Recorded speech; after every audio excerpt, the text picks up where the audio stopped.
The eyes of 5.5 million disabled people fall at this moment on this Parliament.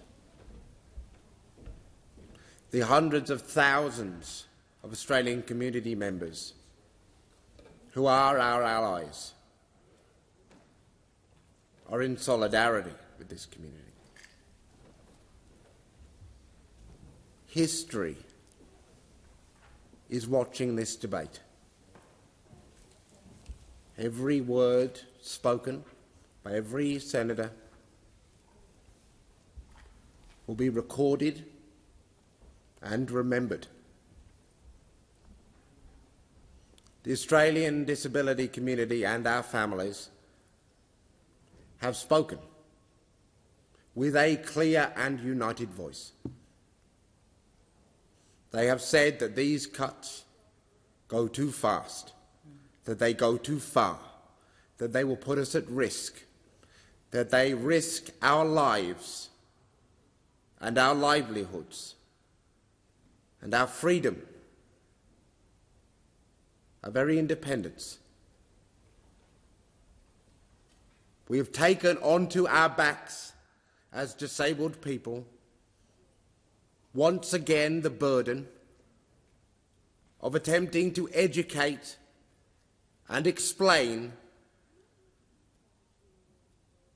the reality of our lives to people and government who just don't get it. Asking again and again to be heard, telling Labor that this bill must not pass. Wrong way, go back. And yet this Labor government has turned away. Shame. Away from disabled people, away from our families, away from the experts and the allied health professionals, away from those that have fought decade after decade to end violence, abuse, exploitation and neglect. And instead they have turned to the corporations, to the gas exporters, to the billionaires, and the attention which should have been given, which was owed and expected to the disabled community, has instead been given to those powerful vested interests. It is to those people that the government have listened, to those people that they have decided to commit themselves. Because make no mistake, this legislation represents a choice to put the interests of Woodside and its fellow cadre of gas exporters making so much money selling our gas for their profit ahead of the interests of disabled people and our families. Disgusting. Make no mistake what is happening here. It has been laid out, clear as day, in the evidence received by this inquiry and so many others, that if there was a need to provide funding for the NDIS, all that is required of the Labor Party is to grow a backbone and tax the gas exporters. A basic 25% rate of tax on their exports would raise enough money to make these cuts, even by your own twisted logic that they are needed in the first place, completely irrelevant. So let's have no more statements about the tough choices you are making. You are putting your own future political interests and the interests of your government and their donors ahead of disabled people. That's what you are doing. It is not only a profound act of political cowardice, but it is also a deep and unforgivable political betrayal. I have looked into the eyes of mums and dads as they have shared with me how it felt when people like Bill Shorten and Julia Gillard assured them that they no longer had to worry about what would happen to their kids after they passed away. I've spoken with people who lived the first chapters of their lives in the dark of institutions, and they have shared how it felt to know that they would never again have to believe or worry about having to go back into those spaces, those grouped pits from which so many of us struggled for so long. They trusted you to keep your word. They trusted you to listen. And in this moment, you break that trust and you betray. In preparation for this debate, I went back and looked at the original intent of the scheme, that thing that you are so keen on telling us all again and again that you are restoring with this monstrous bill.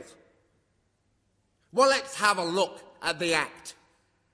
Reasonable and necessary supports, gone. Individualised supports, the idea that what you are able to access as a disabled person should align with what your individual needs are, because we're all different. We don't come in neat little boxes or packages. We don't fit into your automated systems. We don't live a life neat and tidy in a way that is communicable and convenient for you. Gone. Choice and control. The idea that we should control the services that enable us to live, that we should decide the support workers that enable us to get up out of the bed in the morning. The idea that we should have control over our own services that enable control over our own lives. Gone in this legislation. Dignity.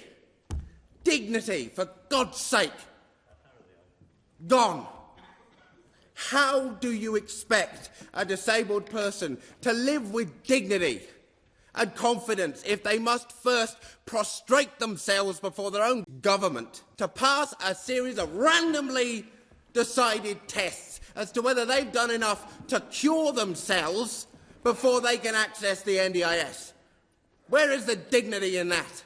And you dare tell us that there is no such thing as a mandate or requirement to undertake these ministerially decreed treatments, as though it is not blatantly clear to us and to you that to pose the choice to a disabled person, to put them in a position to choose between keeping the supports that enable them to work, live, experience happiness, or just not, because you can't afford the test, because it isn't available where you live, because it is not appropriate for you, because you don't want to undergo electroshock therapy, because it is not advised by your doctor or something that you are comfortable with. And you dare tell us that that does not, in fact, end up constituting a choice. National responsibility. National responsibility. The NDIS, as you established it, the original intent, was about ending the bloody game of pass the buck when it comes to disabled people, where the states and the territories and the Commonwealth government all say, oh, it's not our problem, too expensive, too complicated, and yet you're presiding in this legislation over the complete return to a siloed postcode lottery, where what you receive in Queensland is different from what you receive in WA, which is different from what you receive in the NT. And that's if you ever decide what a foundational support is in the first place.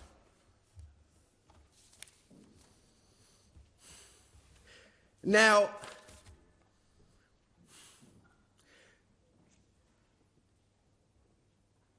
I don't think people in this place understand